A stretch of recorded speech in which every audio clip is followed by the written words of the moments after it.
All right. The administration hit the ground running with infrastructure plans for bold action and immediate relief for American families as the country grapples with converging crises. We know that the American Rescue Plan was passed very quickly, but that its provisions are temporary. And we're continuing with the American Jobs and American Families Plan. Those negotiations are in high gear, ramping up.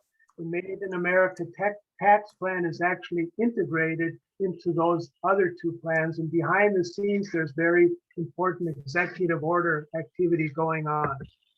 Now, I just want to take a second to review what we mean by infrastructure. Here it is by categories. And I'm not going to read all of this, but we're talking about physical infrastructure, human infrastructure, and how to pay for all of it. And in each case, when we get into the bipartisan negotiations, I think the sense many of us have is that climate change mitigation is still a problem for many Republicans, as is climate justice. And the preference is resonating with that voice we heard at the beginning, a voice that says we shouldn't even have the EPA. There is no climate change. And I think that that is still a big problem for many, but not all, within the Republican Party. All right. The Biden-Harris administration started with plans, and now they're becoming legislative proposals. The American Jobs Plan, the Innovation and Competition Act has already passed the Senate. That was a major component of the American Jobs Plan too, but you'll see the word China there, and I'll return to that in a second. Then we have the Invest in America Act, focusing more on physical infrastructure and climate, and the House has passed that, and that's waiting for reconciliation with the Senate. Then we have the bipartisan framework, which the White House has green-lighted, and we all know we're seeing day in and day out developments on that front. We have the American Families Plan with a focus more on human infrastructure and climate justice. Here, it seems as though the reconciliation budget resolution is going to have to step forward and cover most of that, because most of that has been left out of the bipartisan framework. Then we are focusing more and more attention on the Thrive Act. It asserts Black, Indigenous, and people of color are hurt most and benefit least from conventional approaches. Their expertise, their experience is necessary for all of us to benefit. The Congressional Progressive Caucus has endorsed it, and it has been referred to various committees in the House and to one in the Senate, where it is not receiving much attention right now, but it is going to receive attention from us more today. All right. I'm not going to spend a lot of time with this, but all of the plans require tax provisions, and that is a big bugaboo for the Republicans, in part because it requires making our tax system fairer and something that can address the crises that we are facing right now to the scale at which they exist. So you'll see here, AFP is American Families Plan, and it calls for raising, increasing, and making permanent many of the things that are in the American Rescue Plan. And that is a subject of hot debate in the Senate right now. For income tax, for individual income tax credits, also for capital gains and dividend taxes, for corporate income taxes. And I'll just highlight a couple of things here. You can see under income tax, corporate income tax, that American Jobs Plan, AJP, proposal to increase the rate to 28%, still lower than the 35% where it was. And that is something that has been jettisoned by the bipartisan framework. And the ideal for the Republican participants is to jettison as much of this as possible. All right. And we also have tax provisions for pass-through business taxes, business tax credits, and international taxes. The presentation we're offering today is something that is going to be available. You'll see it in a Facebook post tomorrow, and on our proDA Facebook page. And right now we're highlighting, summarizing, and preparing for the discussion we'll get to when we have finished our presentations. So here the plans are by the numbers. You know, the American Jobs Plan originally was slated to be a $2.3 trillion plan. You can see the bipartisan infrastructure, cut it in half, and actually there's only 579 billion of new spending, which is far less than the military budget annually right now, which, by the way, it looks as though will be increased by an additional $25 billion. And then we have the Innovation and Competition Act, Bipartisan Framework, Invest in America Act. All of that doesn't reach $2.3 trillion. We have the American Families Plan proposal at 1.8 trillion. The budget reconciliation proposal is something that is likely going to try to recoup many of the things that are lost in bipartisan negotiations. There we have the Thrive Act with the proposed $1 trillion expenditure per year for the next decade, and the Made in America tax plan, which is perceived to accumulate over $2 trillion in the next 15 years. So let's take a look at them in comparison just briefly. The legislation associated with the American Jobs Plan comes in at $300 billion less currently. The R&D portion of the American Jobs Plan was for climate change, but the act that has been passed in the Senate focuses not on climate change, but on competition with China. And the legislation in the bipartisan framework focuses less on human infrastructure and climate change and tries to exclusively focus on physical infrastructure. With the American Families Plan, we have the reconciliation budget proposal trying to include more of that and include what is lost in the bipartisan framework as far as climate change and climate justice is concerned. And once again, we have the Thrive Act, which would be an all-inclusive and also focusing on climate justice proposal with $1 trillion of spending over the next decade. All right, that's enough of the framework for all of this. Now we're going to turn to Alexander Lee, who's going to talk to us more about the bipartisan infrastructure framework. Take it away, Alexander. Okay, I'll be brief. You can hear me and see me? Yes. Okay, great. Beautiful bridge. The lead article in my local newspaper, the Boston Globe, over the last day has been about infrastructure, about how Boston was built on fill and has inadequate resources to take away stormwater. And we've seen that in China this week. We've seen in Germany the impacts of climate change or strange weather events on infrastructure. And so one of the things that the Biden administration and the people who came up with the framework want to emphasize is that it's sustainable, resilient, and just. Next slide. So Bruce already sort of mentioned, and this slide isn't ideal for seeing the figures, but it's a $1.2 trillion bipartisan infrastructure framework, and it I think what's important to mention is, because he compared it to the military budget, is that actually this is over a 10-year period that this money is getting spent. So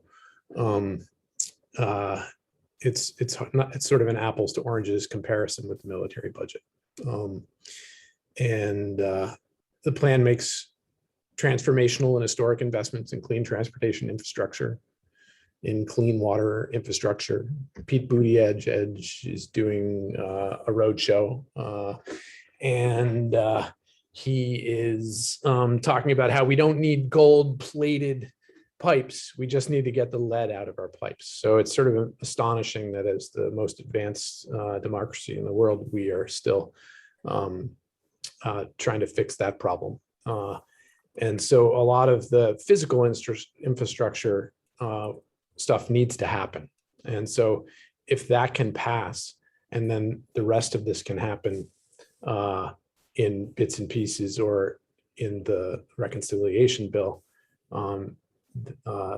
that will be good. But neither the Biden plan nor the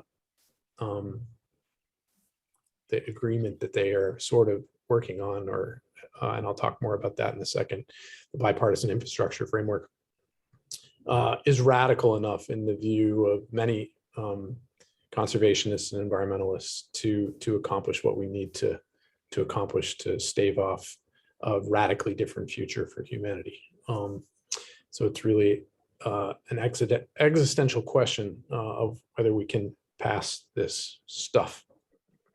Clean power infrastructure, remediation of legacy pollution, resilience to the changing climate. I'll be taking questions later about any of the small parts of this. If we can go to the next slide. This is a better view of what was off to the side, so you can maybe see these figures. There's a lot to cram in on one slide, but this is the new spending, and you can see that that the largest is for roads, bridges, and major projects, and then for power infrastructure in the other infrastructure section, so that we don't see what happened in Portland with melting wires, and so that we can build distributed generation, solar, wind, other renewables, and get it to where people live without a lot of line loss. I don't think there's anything else to comment on here at the moment. Next slide.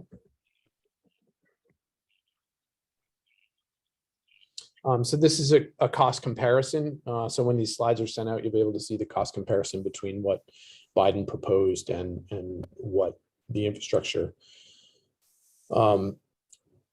framework laid out. But the infrastructure framework, since I put these slides together, has seen a preliminary vote in the Senate where it did not advance, but there will be a vote for cloture tomorrow or Tuesday, Monday or Tuesday in the U.S. Senate. So maybe there'll be another crack at this.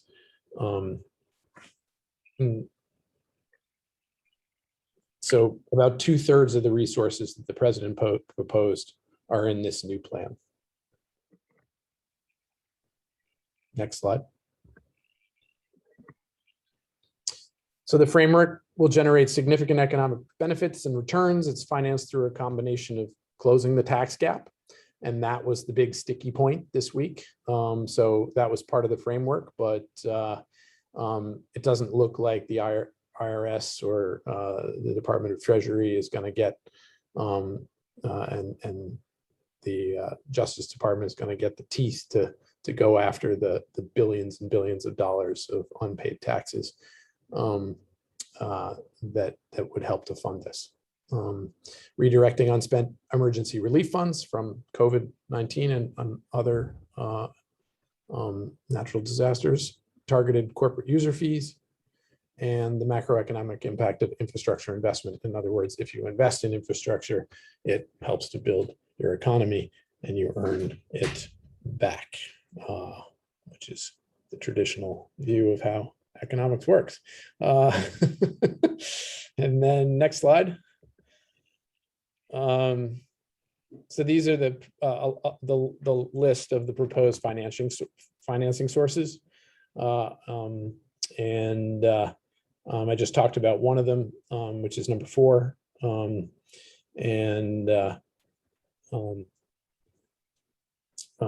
If we can go to the next slide, I think I'm running out of time here. I don't want to take up more than my time. So the question, I think, is do we make sausage with whatever the Republicans will be willing to accept, or do we take a big nothing burger? Like, we cannot afford to not act on the physical infrastructure part. Of course, we cannot afford to not to act on the human infrastructure part, which is really what Biden and his administration are pushing, and that has been pushed to the side by the Republicans. I think that something needs to come out of this. And so when we talk about calls to action, I think, we can ask for things to be bigger than they are right now. But we want to be clear that something needs to pass. That's my opinion.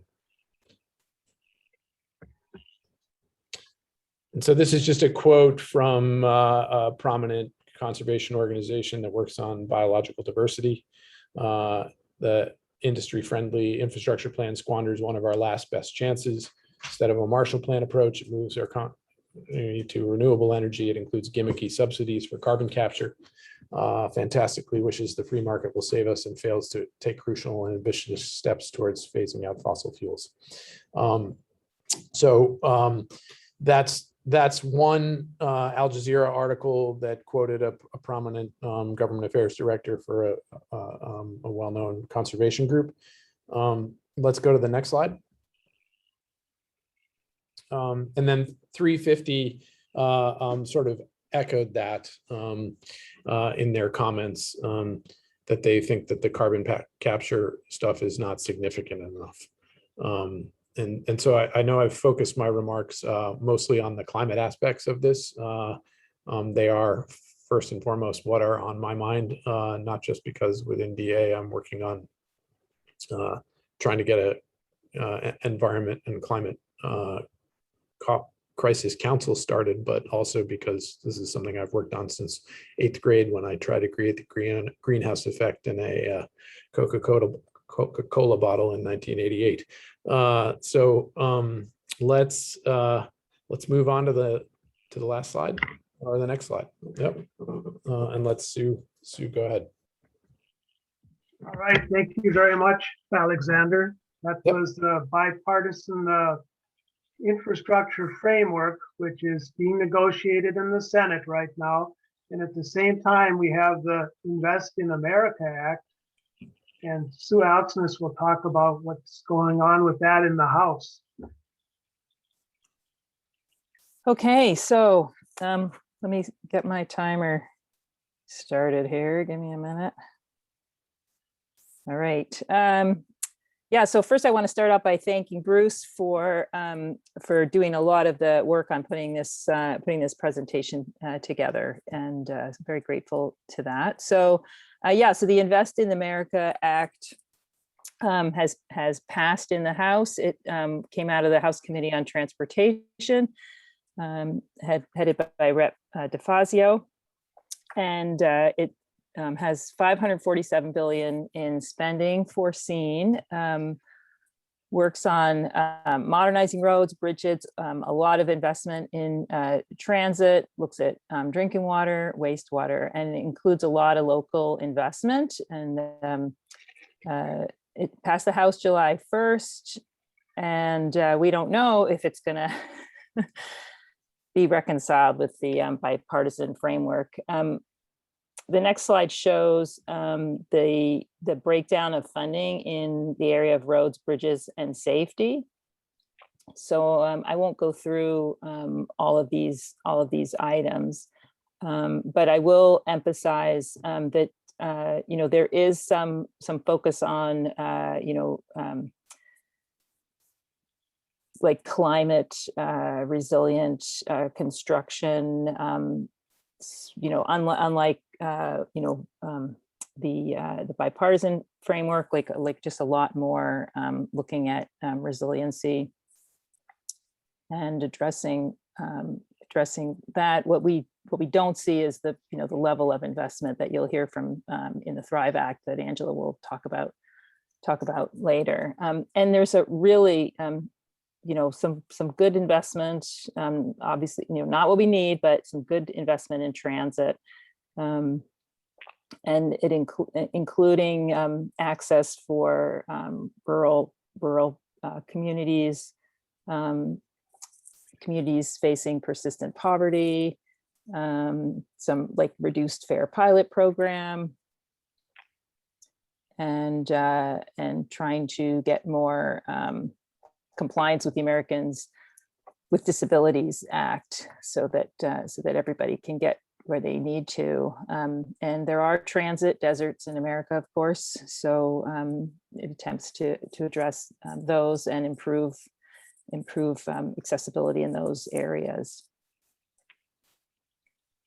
And specifically in the area of passenger and freight rail, there's spending, tripling the funding for Amtrak, and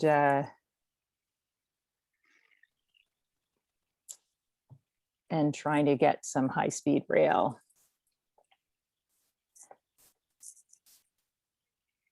Okay, so where do things stand? So the Senate passed the bipartisan framework. Now we don't know what the House is going to do. Sorry, I'm trying to get my. I have notes on this slide, folks, and I can't get them to show. Why won't they show? Okay, hold on one sec. There they are. Thank goodness. Okay. Yeah. So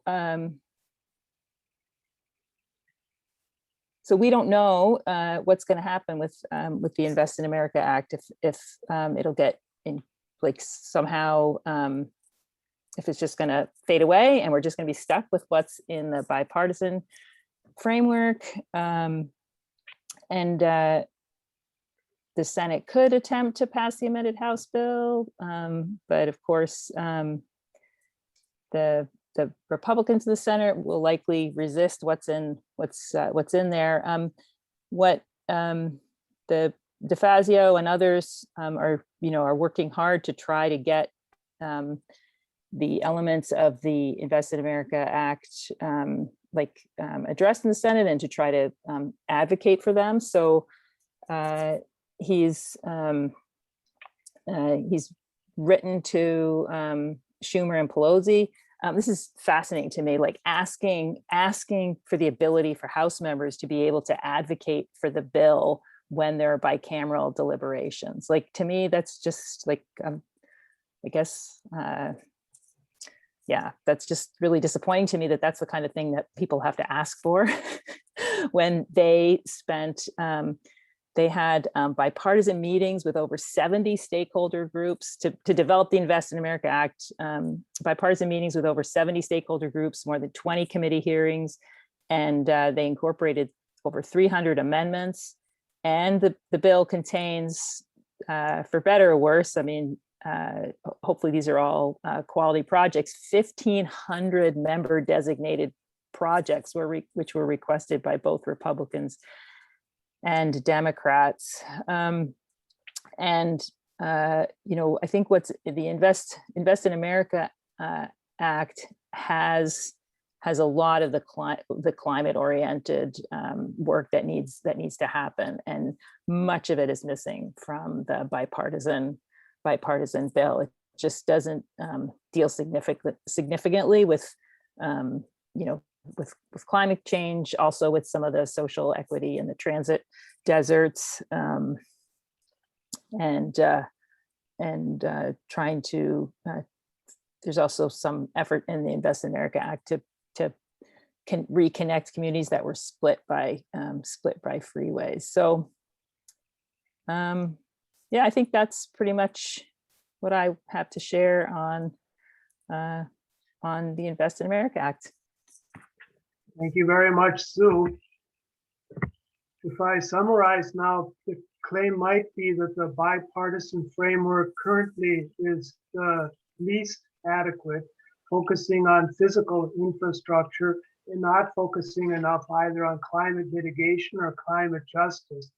The Invest in America Act, with the Representative DeFazio working hard on behalf of it, asserts that it can recover some of what the bipartisan framework lacks, and however, it too is focused primarily on physical infrastructure, not exclusively, but to a large extent. And that brings us to the reconciliation budget resolution, which we might perceive as something like a big container, and more things are going into that container, or people are hoping that that can be the case, as we realize that neither the bipartisan framework nor the Invest in America Act really covers everything that was proposed in the jobs plan and family plan by the Biden-Harris administration. So we have the Senate Budget Committee Chair, Senator Sanders, leading this effort. He's collaborating very closely with President Biden and Senate Majority Leader Schumer, and they're trying to craft a comprehensive physical, human infrastructure and climate mitigation, climate justice legislation package that includes everything from the American Jobs Plan and the American Families Plan that is not in the bipartisan framework and also not covered by the Invest in America plan. It foresees currently $3.5 trillion of spending, again, over a 10-year period. By the way, if we took the military budget at its current levels and spread that over 10 years, that would be $7.5 trillion of spending over a decade, likely more. So the reconciliation budget resolution is linked now very closely to the bipartisan framework in what we often hear as that dual track approach. I won't read all of this, but you can see that the physical infrastructure components are many, and something that has been lost in other plans and other legislative proposals that comes back in here is the clean electricity standard, which is necessary to ensure that we reach something like carbon greenhouse gas neutrality just in the energy sector by 2030 or 2035. And an interesting point here, the Senate committee that would be most responsible for the clean electricity standard is the one that is led by Senator Manchin from West Virginia right now. And that's creating an interesting kind of dynamic in the negotiations. All right. At the very end of this list, too, we see something called the Green New Deal for Schools, which has just been introduced by Representative Jamal Bowman. And it is a physical infrastructure project to try to bring schools across the United States, urban, rural, everywhere, up to the standards we need to be environmentally climate smart by the end of this decade. And he and others in the our progressive group are striving to have that become a part of this huge reconciliation budget proposal also. Then we can see various categories for human infrastructure. We haven't talked much about that at all. It's there in the American Families Plan, but it's not there in a very big way in any of the other legislative proposals. So we have healthcare, family, labor, education, which some things that are extremely important, and among those are what you hear more and more frequently concerning Medicare expansion, eye, dental, and hearing care, with the possibility, although it requires a lot of effort if that's going to happen, to lower the eligibility age to 60. All right. I'm not going to focus anymore on this right now. We can return to it when we discuss the reconciliation budget proposal. And the funding for it acknowledges the need to correct income inequality. Here's a graph where you can see that the annual growth by percentile over 1980 to 2014 creates a possibility for people increasing their economic strength. But you can see an average adult line there, and everyone in the 10, 20, 30, 40, 50, all the way up to the 80th, 85th percentile is below the average. And it's only when you get to the 90, 95th up to 99.9% wealthiest people in the United States that their income growth has really increased exponentially. That's just one of those graphs you can see that indicates we have a problem with income inequality in the United States. So we have the Made in American tax plan provisions we saw in earlier slides. There also are progressive legislative proposals. Senator Sanders has the Medicare Drug Price Negotiation Act to lower drug prices. Senator Warren, the Ultra Millionaire Tax Act. Representative Khanna, the Cheaters Act, which is another bill designed to make sure that we reduce that IRS tax collection gap. And most recently, there's also been a Democratic proposal to introduce a border carbon tax to make sure that countries around the world who are not doing their part to reduce carbon emissions are taxed when they import goods into the United States. All right, what are the next steps? And here, one could ask, have we learned our Affordable Care Action Act lesson from 2009? Remember that during the August recess, the Republican senators went home, held town hall meetings, and it became a part of diluting the Affordable Care Act and also dragging feet so that it took much longer to pass. It could be that there will be a blueprint Senate vote. It was supposed to be in July, but now it's postponed until August. The Senate recess is scheduled from the 7th of August to the 12th of September, over 1 month. Senate Leader Schumer may decide to shorten that or cancel it, and I think we might want to have something to say about that. And at the same time, there are progressive organizations, including the Sierra Club, kicking off a collective summer of action, and the National Nurses United, who are saying that it's time for us to go out onto the streets to write our representatives and make sure that there is Medicare expansion. All right, now we'll continue with the Thrive Act. And Angela, the floor is yours. Thank you. Thank you, Bruce, for inviting me. And the Thrive Act is what Thrive actually stands for is transform, heal, and renew by investing in a vibrant economy. And I think that's a really great name. It was inspired by the Green New Deal and initially introduced by Deb Haaland, who's now the Interior Secretary. It was reintroduced for this session of Congress on April 29th. And it wants to invest $1 trillion for the next decade. And it will create 15 million jobs and hopefully achieve full employment. Next slide, please.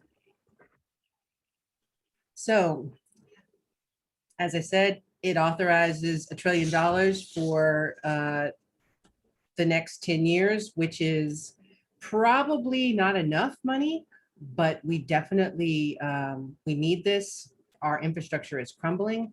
It also honors the frontline leadership. That's what they're calling Black, people of color, and Indigenous people, people that are on the front lines of climate justice. And it invests in the whole economy to combat injustice, pollution, and joblessness. It also, there's a big section about respecting Indigenous sovereignty, which we'll talk about a little bit later. And they want to have at least 50% of investments for these frontline communities, which is a really great way to combat joblessness while at the same time providing climate justice. Next slide, please. So honoring the frontline leadership. So they want to create a Thrive board with this legislation from impacted communities, unions, Indigenous people, and to guide the investments for the next 10 years. And this board, if it works out, will be a great way to get communities and community leaders involved in where they make investments so that we can reorient these investments towards justice. Next slide, please. This is one of the really amazing parts for me of this legislation, the number of jobs that are actually being created and in all the areas. I believe that they estimate it's going to be 15.5 million new jobs, and they're broken down in a lot of different areas, which I will not read to you. You can just take a look at the slide yourself. If we could have this type of investment in our nation, we'd have a completely different nation at the end of 10 years. We would actually be back up at the top of a developed nation instead of being kind of at the bottom. If you look around, if you're interested in infrastructure projects, there are huge infrastructure projects and energy and climate related projects going on all around the world, but they're not taking place in the United States. And this is something that we really have to change because time is running out. Next slide, please. So respecting Indigenous sovereignty is really important, and it's something that the US government has failed to do up until today. We still don't respect the sovereignty of our Indigenous nations. So this would make the tribes have to have formed consent for all the investments that are affecting them. So we wouldn't have something like the pipeline coming from Canada running through Indigenous land, because they would be able to say no, and then it wouldn't go any further. We wouldn't have to have people standing out being shot at and pepper sprayed and sprayed with water in the middle of winter. So I think this is a really good opportunity for us to turn the page on Indigenous relations. Next slide, please. And once again, that at least 50% for frontline communities. So these are the communities that have borne the brunt of systemic racism, environmental justice, economic exclusion, and it includes Black, Indigenous, Latinx, Arab, Asian, and Pacific Islander communities, but this also includes poor white communities that in states that like West Virginia, or some of the other ones where they have a lot of environmental damage from the fossil fuel industries that are taking place. Next slide. And the other really positive thing about this is that unions 100% support, or not, I'm not going to say 100%, a lot of unions support the Thrive Act, because this is creating jobs that are good jobs and with strong wages and benefits, access to union. And they're also going to try to ensure that women, African-American, Indigenous people, and people of color in general will get a large percentage of these jobs. So it's not just that we're going to have some really low paid jobs, but these are higher wage jobs that can support families.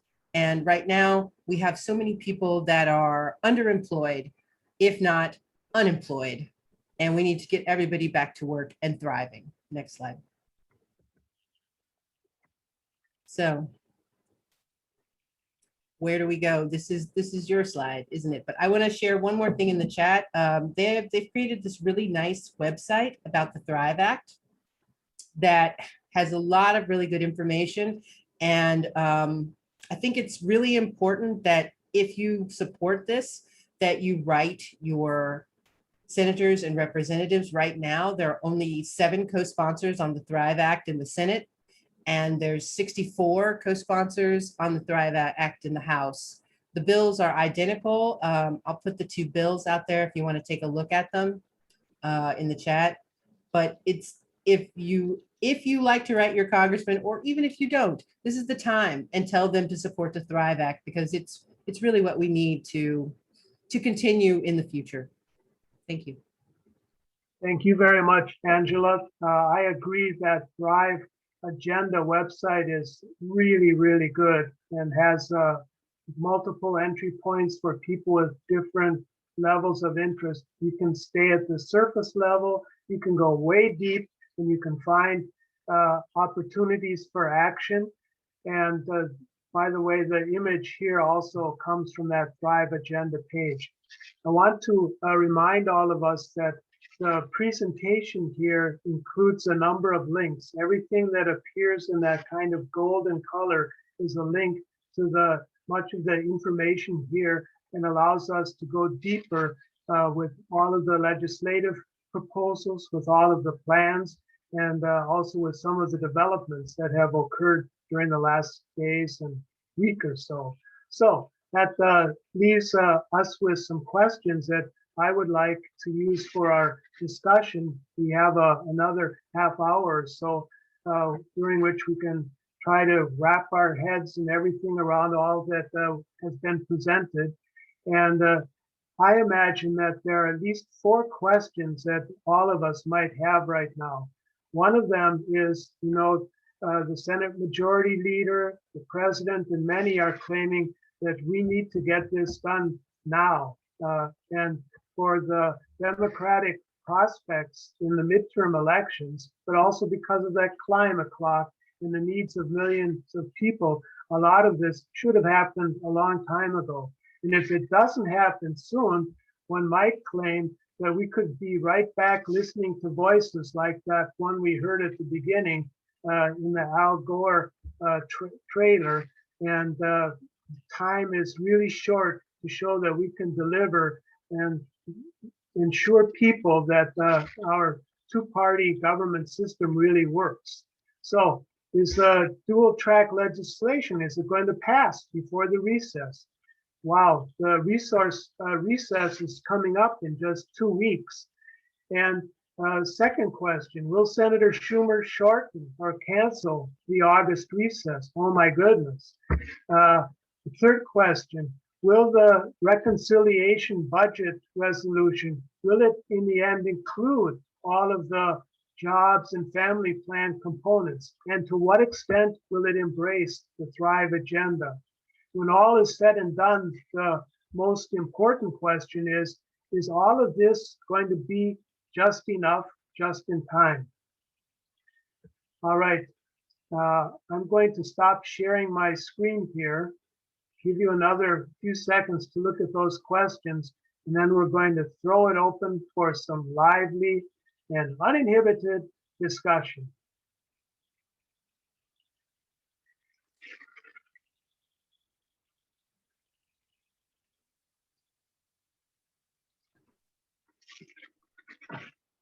All right, let's go.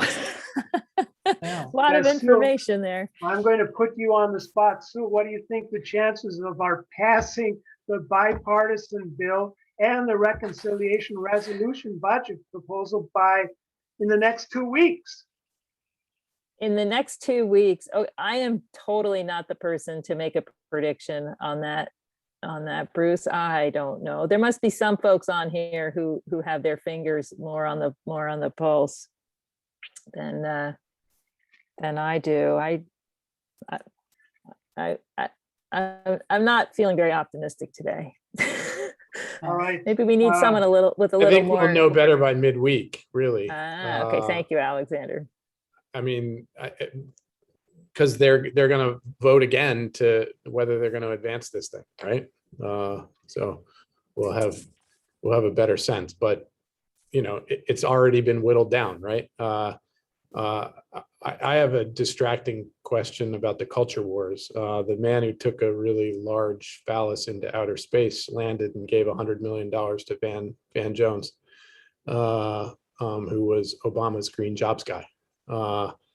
And like, I think we could really message around that with Congress and the American people, because everyone's upset that Amazon is not treating its workers well and not paying its taxes. And so we should message around the fact that, like, why is the private sector giving $100 million, which is a drop in the bucket, to greenwash after the phallus landed? And Um, so anyway, I don't know. That's what I think we should be messaging around. Well, yeah, I agree with you, but I think we should be more blunt.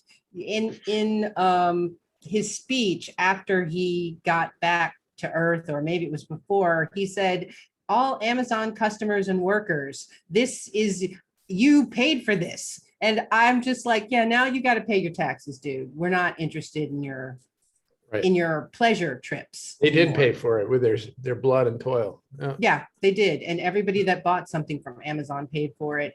And all we want is for him to pay his taxes.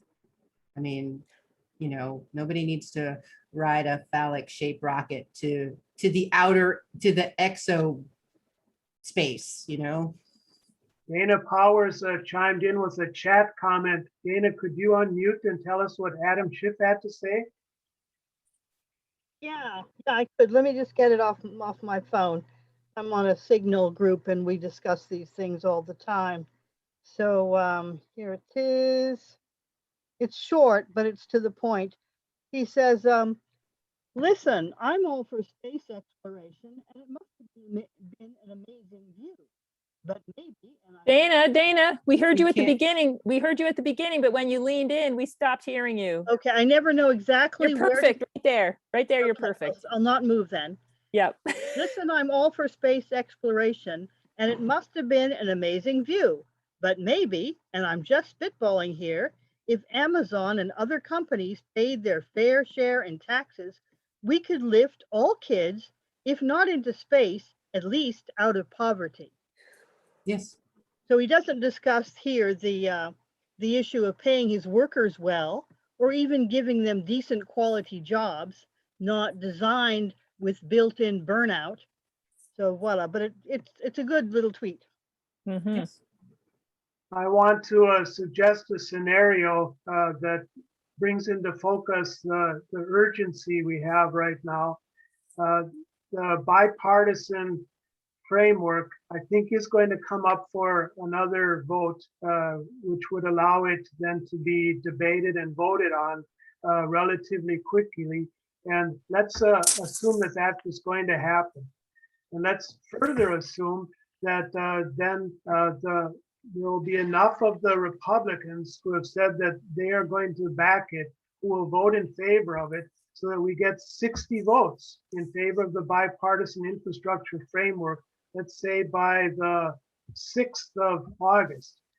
That's going to likely mean that we'll have roughly $570–80 billion of spending over the next, it may not even be 10 years, between 5 and 8 years, depending on how they frame it.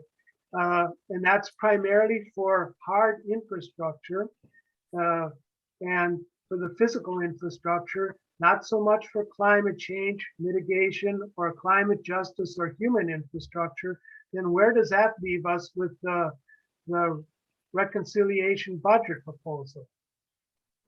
With the understanding we want that to be done by the time the recess starts on the 9th.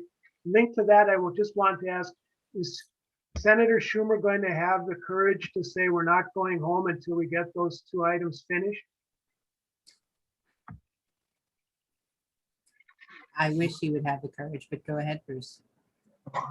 Okay, yeah, I was just going to say that on the bipartisan deal, I'm kind of pessimistic on it. I saw somebody was talking about, Susan Collins was saying that she's she thinks that she can get 10 Republican votes for this, which is what they need to overcome a filibuster. And I'm sure she's very troubled about all this, as she is about everything. But but somebody else was calling these Republicans, because there's 5, as I understand it, as of now, that have signed on to the bipartisan deal. And somebody else was saying, well, there must be 5 other unicorn Republicans out there that will surely show up to vote for this. So I'm kind of pessimistic that the unicorns will come out. So I think the bipartisan deal is likely to go down. I mean, that's the strategy, and they're working through it. Also, I always think when they talk on news about the, looking for 10 Republicans always reminds me of the Bible story in Genesis where Abraham is negotiating with God about not destroying Sodom and Gomorrah. And God settles on, well, if you can find 10 righteous people in Sodom and Gomorrah, I won't destroy it. So they're looking for their 10 righteous Republicans on this one. And I'm kind of pessimistic that they'll find them. On the big deal, on the reconciliation thing, I just think they have to go for it. My understanding is that can drag on as far as September. The sooner the better with it. But yeah, it'll just be a disaster if they cave and go along with the idea of postponing that somehow in the hope of, finally finding the unicorn Republican senators to do it the bipartisan deal. I just think they have to go with that and get that one done. Alexander? Bruce, do you think that the infrastructure framework that I talked about is really just an attempt to get Manchin and Sinema to realize that the Republicans won't play ball? I like to deal in scenarios, and there certainly is that one. Going back to what my partner Bruce said here in Austria, I used to think that it was 5 Dems and 5 Republicans, but I think there was this period when it sort of percolated up to maybe as many as 21 altogether, or 20, 22 even, with maybe 11 Republicans. But that number is, I think, oscillating quite a bit. And let's take this scenario that, as we're speaking, I bet the leading Democrats and Republicans in that group are on the Sunday talk shows in the United States saying what they think is going to happen tomorrow and on Tuesday. And that's how urgent all of this is. What they say right now is probably going to make or break that deal, because I don't think if there's another vote, as Alexander suggested at the beginning of this week, that there can be another vote after that if it fails on that account. So let's assume that the bipartisan framework caves. Then one claim is that the 3.5 trillion, if you added on the bipartisan framework amount, you go up to about 4.1 or 4.2 trillion. Then in the Democratic caucus, there are some people who say, well, I don't know. I think that could be too much money. Although right now they're on board for the 600, in new spending, the 600 billion of the 1.2 trillion to the bipartisan framework, and for the 3.5 trillion of the reconciliation budget proposal. So if the bipartisan framework caves, and then we're back to looking at Sinema, Manchin, and they're not the only ones, also John Tester and a few others who will start to negotiate based on what they think is best for themselves, their constituents. And I'd like to throw that scenario out if we're left with trying to put everything into the resolution, the reconciliation budget resolution, to try to get that passed, maybe shortening the recess until that gets done. What do you think about the prospects for that?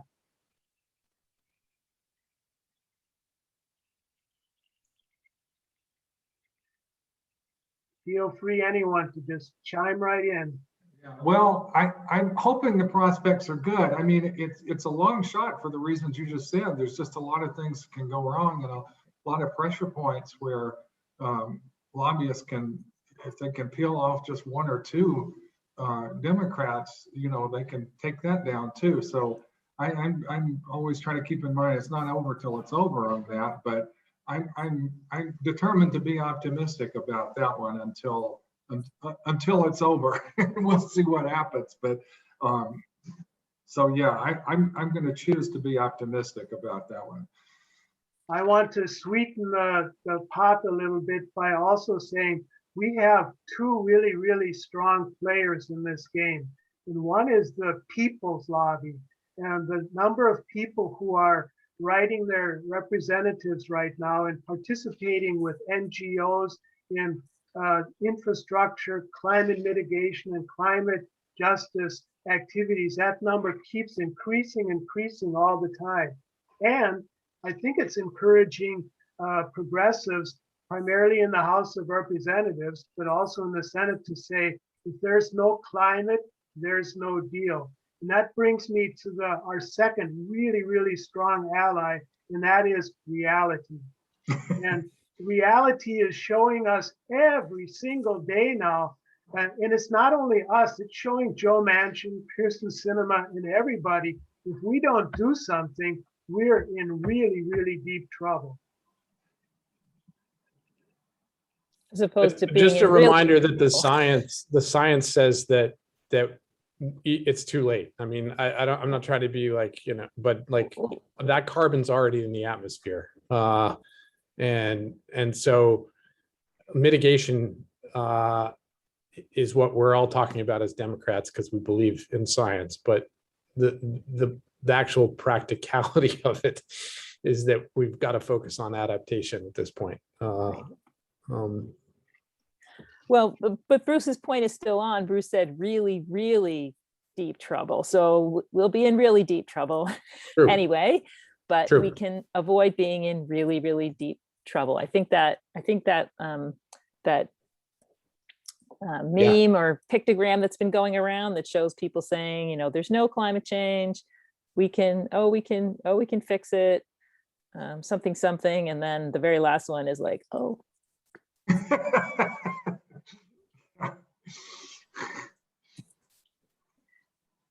But I take your point, Alexander, for sure. You're complete. The reality is I'm saying it partly because I don't know if we're focused on the right things. Like we've been focused for so long on like trying to, and like fossil fuel, I get it, right? And methane is terrible, natural gas. But and we need to stop putting that in the atmosphere. But like when stuff's happening, like has been happening in Canada and whatnot, like we've got to have enough investment to put out the fires and make sure that the water doesn't wash the transportation away. Right. Dan Smith wrote that he contacted his representatives in Georgia recently about voter suppression and only got automatic responses. I also wrote to my Republican representative in Central Illinois about the Thrive Act, and I was kind of surprised that I got a full letter back, and it outlined some of the details of the Thrive Act, not pejoratively, but suggesting that they were good components. And I was pleasantly surprised. Of course, the door is always open for this representative to come back and say, oh, would cost too much. But it seemed as though he was leaving the door open a little bit at this point. And I also want to suggest, although it looks bleak out there, I think if Al Gore were here right now, he might or might not cite NASA numbers. He might cite some other numbers and claim that we're currently at about 1.2 degree increase, and that there's still a chance if we get our act together to come in at about 1.5 degrees. But we could debate that. And if, at any rate, it seems to me that it's still really possible to come in somewhere at between 1.5 and 2 degrees increase. And that gets us into the really or the really, really bad category. But I want just really bad. There's an opportunity still to turn things around. Also, and I'll throw this into the discussion, there's this aspect of negative carbon calculations that has to do with regenerative agriculture and the possibility that we could, in a fairly short term, in a fairly big way, start taking carbon out of the atmosphere. And as an eternal optimist, I see a lot of potential for us not only to reduce our carbon emissions, but also to take carbon out of the atmosphere. And I think that people like the people that ought to be in charge, as the Thrive Act suggests, that they would be, good position to move that forward quickly.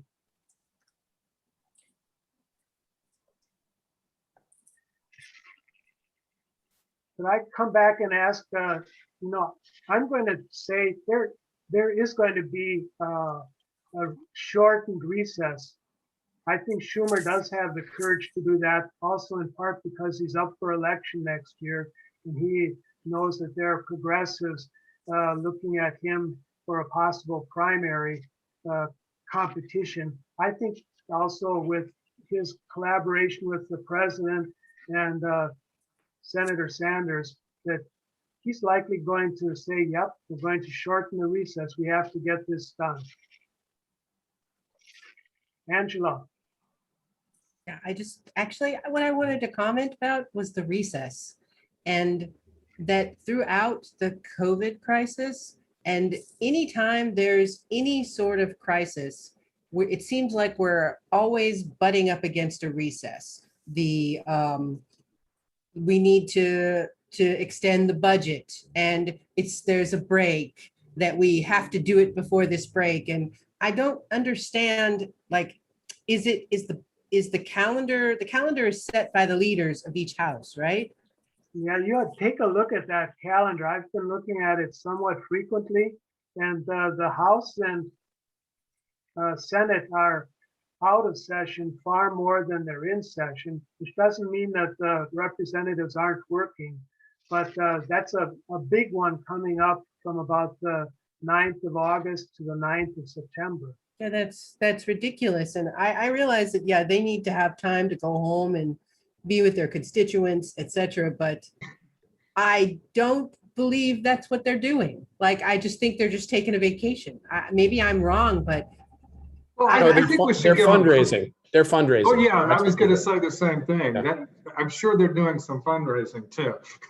In the most advanced democracy, sorry, Alexander, to bring this up again, but in the most advanced democracy in the world, I know you didn't mean it, Alexander. It was just, off the cuff comment, but really, I mean, that's how America sees itself. And it's so, I mean, there's research comparing democracies. It's an oligarchy in many, many ways. Yeah. Also, as happened in 2009 with the Affordable Care Act, one of the things that the representatives, let's say senators, are doing are holding virtual town hall meetings. And I saw a headline earlier today that Rand Paul was involved in one yesterday, and that word that Sue mouthed so well a few minutes ago is one that he heard during that town hall meeting. And that I want to keep discussing for a few minutes and then talk about action, because it seems to me that what happens in August, whether the Senate and House are in session or out of session, that it's a month in which we have to be not on vacation. We have to be more intense with our activity, encouraging others to be active, maybe than we ever have been before. Maybe we could segue into that with some of us talking about what we're doing or what we're hearing might happen during the recess.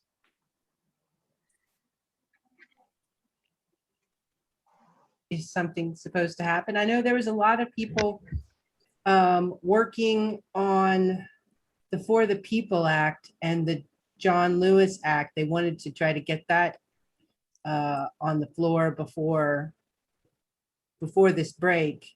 There's so much legislation that needs to be passed. I'm not even sure there's enough time between this break. I mean, just technically, all the things that you have to do to get a bill on the floor, to get people to vote. There's at least 6-7 pieces of legislation that really need to be taken care of. And yeah, I don't know if there's even enough time. Yesterday, there also were demonstrations in many cities all over the United States for Medicare for All. And I think now, we get involved in the news cycles and are just flooded with information. But I'm trying right now to really maintain focus on some of the things that are most important for me, and not to lose track of what's going on. And one potential godsend, but it's really high stakes, is that reconciliation budget proposal, because it's kind of a catch-all right now for so many things that are so important to us. And if we spend even more of our energy than we have in the past, saying that has to get done, and Jamal Bowman's Green Deal for schools has to be in there, and Medicare expansion has to be in there, and the voting rights has to be in there too, then it kind of puts all of those things front and center, with the stakes high, high, high for Manchin and Sinema to say, and others to say, nope, sorry, can't do it.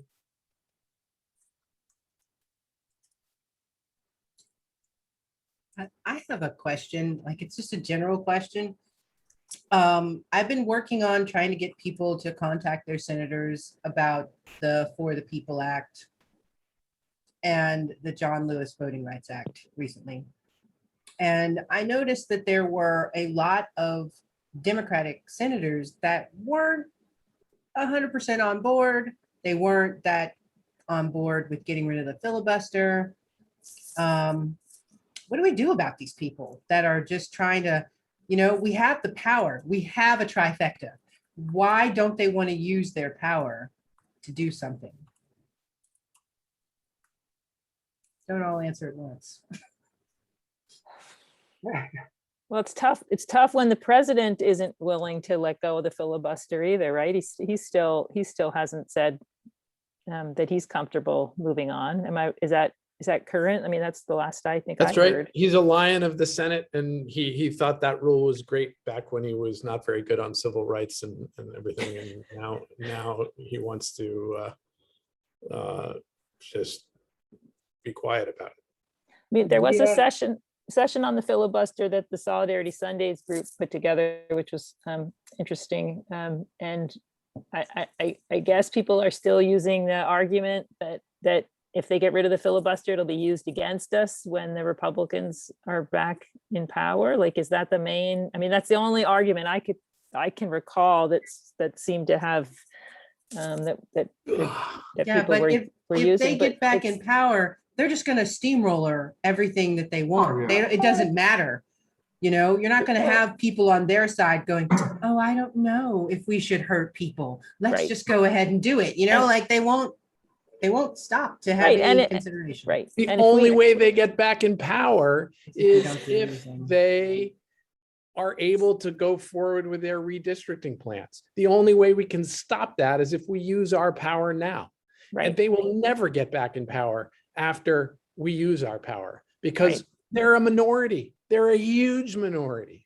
And, you know, Bruce's response from his rep says a lot. Like, his rep knows. I don't think your rep is open to those ideas, Bruce. I think your rep knows that his constituents believe in those things and want to see those things. And he can't be on paper being against, you know, all the you know, the things in the Thrive Act. And so where was I going with this? I totally lost my frame of that. If we don't, that if the Democrats enact it, like Alexander was saying, like if the Democrats enact things, you know, that help people, essentially make life better for people, give people a chance, make things more fair, then you know, why would anyone vote for Republicans? Alexander was talking earlier about messaging too, and on the one hand, I get frustrated now because I feel like we don't have enough time for messaging. We have to just say, get it done. But when we are messaging, it seems to me also really effective is pointing out what Sue just did with some of those great graphs indicating the bipartisan people's support for so much of what we're talking about. My representative's name is Rodney Davis. He also is someone who could go on that January 6th commission from the Republican side. And when he has to get elected, you know, every 2 years, and he's down to about 3%, 2% margin of victory when he gets elected now. And that's another really important thing to keep in mind. He knows that he has to be careful right now. And it seems to me the people's lobby has to point to bipartisan support for so much of what we're talking about and demand that those Republicans meet our needs or sayonara. I want to go to the action, the last slide today, and I'm going to share my screen again. I hope.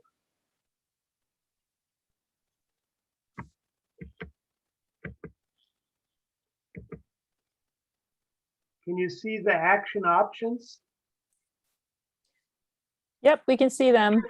All right, here are a couple options in 3 categories. First of all, our own DNC, Environmental and Climate Crisis Council, is featuring its own letter writing to our congressional leaders right now, encouraging our congressional leaders to end fossil fuel subsidies. And that is a Democratic National Committee action.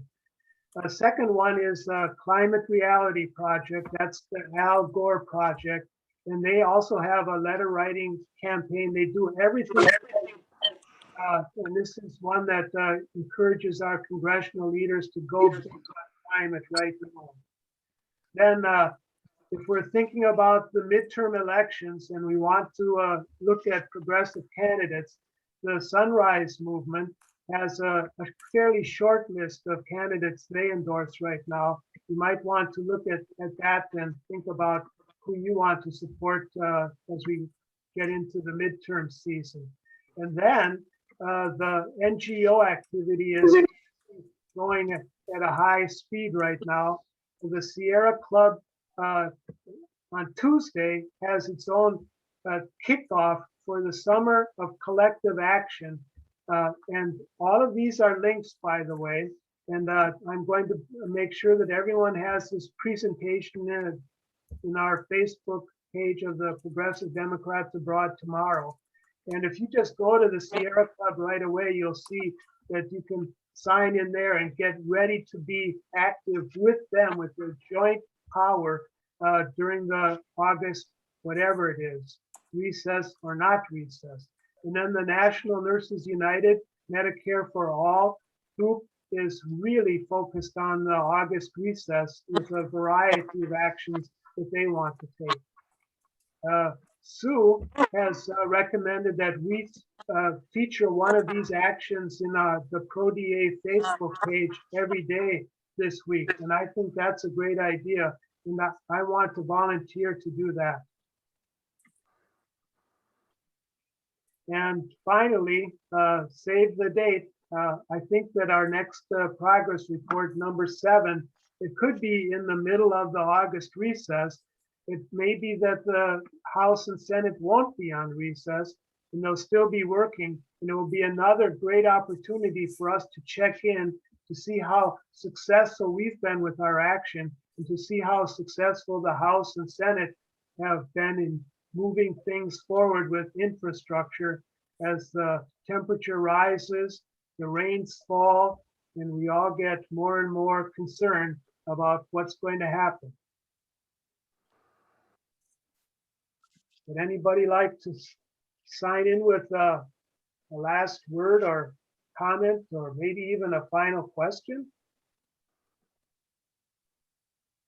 I want to thank you, Bruce, for organizing these, and thank Alexander and Angela and you for the presentations and the work. And I know there's other volunteers who have done presentations at previous sessions of the progress reports. I'm so glad this one's recorded because not everybody who RSVP was able to be here. Yeah, I just really appreciate these this series. I'd also like to ask Alexander and Angela if they would like to say something about the Democrats Abroad climate crew and the work it's doing. Oh, Alexander, go for it. You're the boss. I'm just a well, worker. there are 3 or 4 bosses, and I think you're one of them. But Yeah, so Naomi and Dash and I work sort of together, and Angela is doing the communications piece now, which is really important. We've got about 5 working groups that will be underneath what we hope will be approved in late September by the Executive Committee of Democrats Abroad. We're working on the terms of reference, which is akin to a set of bylaws, and a number of other documents that are must-have or supposed to have. Those 5 working groups are things like maybe of particular interest to this group, the watchdogs who will be watchdogging the UN and watchdogging legislation and watchdogging Congress and the courts to the extent that we can build a really big group. And then that will feed into a policy and events committee. And they'll work with communications we'll have hopefully a real communications plan for what we're going to be doing. There's just so much to talk about. And then there'll be a stewardship committee that we were told today is going to need to develop some actual goals for DA if we want to pursue that in terms of greening our walking the walk and talking the talk. But that group will also service Americans who might be climate refugees abroad or are in difficult situations because of flooding or natural disasters while they're living abroad. And then there's another group that will be doing voter outreach, and not Naomi Klein. I used Naomi Klein's picture yesterday, but Naomi Ages in Norway will be leading that. And we're really excited to work with Heidi Birch and the effective folks who work on voter outreach in Democrats Abroad. All right, that is the Democrats Abroad Environmental and Climate Crisis Council, which mirrors our own DNC Council of the same name. And that DNC Council inspires this work. And I think it's really exciting listening to those working groups. And in addition to all of the other ones mentioned, that group that is working on stewardship and making sure that our Democrats Abroad is as green as it possibly can be in all aspects of its work.